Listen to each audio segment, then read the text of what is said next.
బాలినేని తనకి తానే తెచ్చుకున్నటువంటి సంక్షోభం. మాగుంటని నమ్ముకుని వైఎస్ఆర్ కాంగ్రెస్ పార్టీ మీద కోపంతో ఉన్నటువంటి మాగుంట దగ్గర నుంచి ఇక్కడ బాలినేని రకరకాల విన్యాసాలు చేయడం, జగన్ని దెబ్బతీసే ప్రయత్నం చేయడం, ఆ తర్వాత జగన్ మాత్రం ఆయన నట్టి పెట్టుకుని మాగుంటను మాత్రం దూరబెట్టడం, ఇదంతా జరిపోయింది.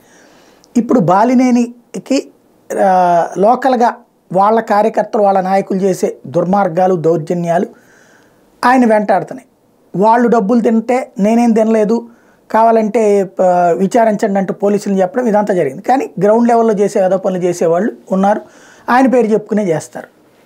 ఇళ్ళు వాస్తవంగా రాష్ట్రంలో అనేక ప్రాంతాలు ఇల్లు కట్టించేసిస్తే ఇక్కడ మాత్రమే మొన్న ప్రారంభోత్సవం జరగాల్సి వచ్చింది.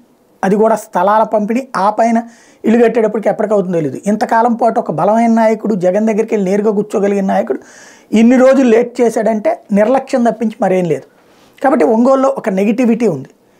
అందుకనే సెంటిమెంట్ అస్త్రం తీశారు తెర మీదకి. అదేంటయ్యా అంటే, ఇది నా చివరి ఎన్నికలు, నన్ను గెలిపించండి, అట్లాగే ఇళ్ల స్థలాలు ఇచ్చాను కదా అవన్నీ ఇళ్ళు కట్టించిస్తా, నాది బాధ్యత, రాబోయేటువంటి రోజుల్లో కట్టించిస్తాను, కాబట్టి నాకు ఓటేయండి. ఇది బాలినేని తీసిన సెంటిమెంట్ అస్త్రం. ఏ మేరకు పనిచేస్తుందో చూద్దాం.